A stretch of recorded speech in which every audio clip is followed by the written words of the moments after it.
10,000 international units of vitamin D3. Is this a huge mistake or a miracle cure?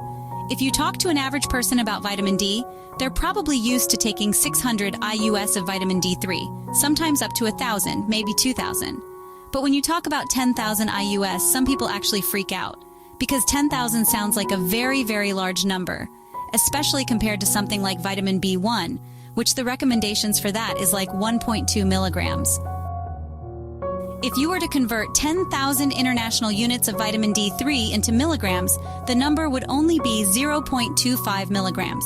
That's only 1/4 of 1 milligram. Today, we're going to talk about why an average person should be taking 10,000 IUS of vitamin D3 as a maintenance dosage every single day.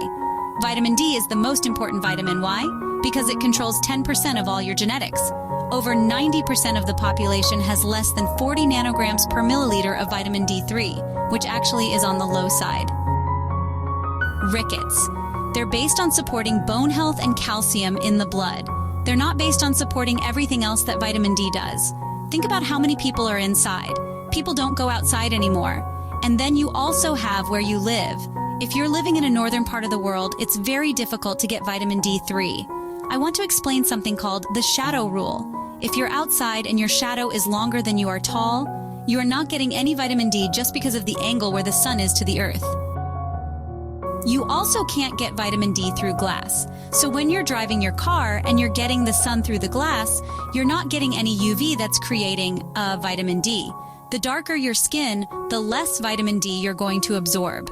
Dark-skinned individuals need 10 times more exposure to the sun to get the same amount of vitamin D3.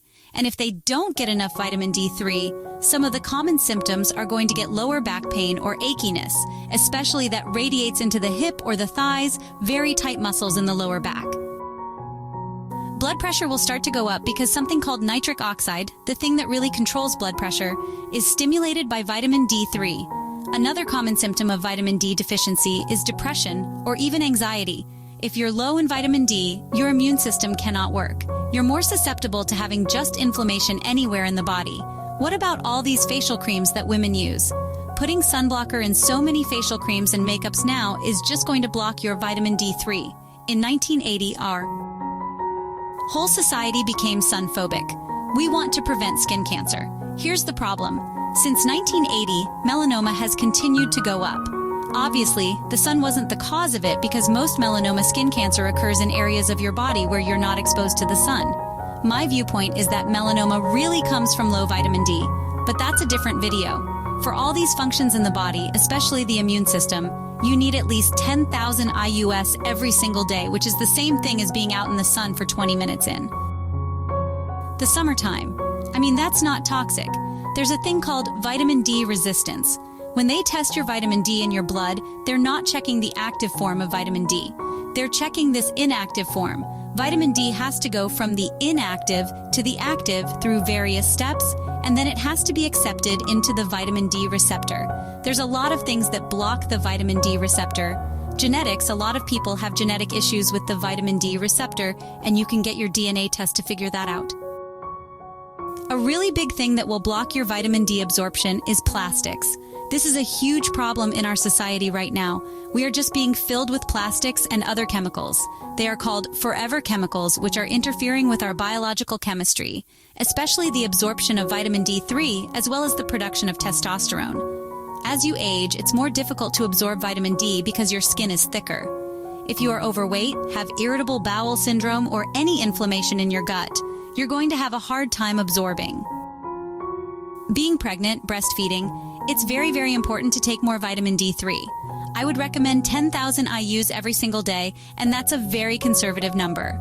On top of all of that, magnesium is the most important other nutrient to factor in when you're taking vitamin D3 because vitamin D3 won't work without magnesium. As you increase your vitamin D3, the demand for magnesium goes up too.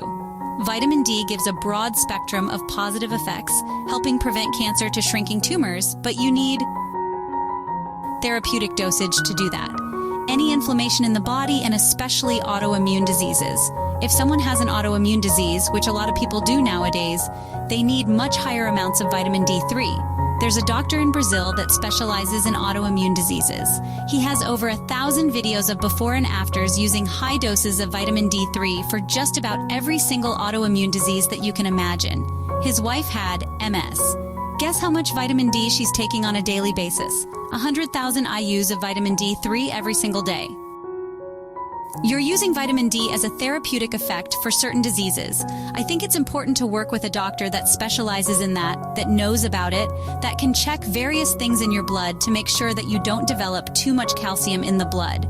But if you look at the data, you'd have to take hundreds of thousands of vitamin D3 for months to create this hypercalcemic effect. And I will put a link down below of a group of doctors that you can contact to see if you can work with one of them if you're trying to use therapeutic dosages to correct a disease. If you wanted a really good home test to be able to test yourself with vitamin D and you don't need a prescription for this, I put a link down below of a great company that can do that through an organization that supports the science of vitamin D3. So there's a lot of great information, and I'll put their website down below.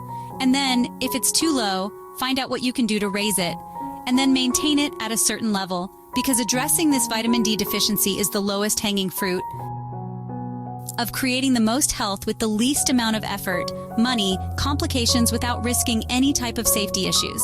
It's completely safe. Our bodies were designed to get a lot of sun, but unfortunately nowadays we don't get enough sun. We're going to have to change our lifestyle and get more sun, or at least take more vitamin D3. And I would recommend as a minimum dosage, just as a maintenance dosage, 10,000 IUs of vitamin D3. I would make sure it also has K2, magnesium, and zinc with that vitamin D3.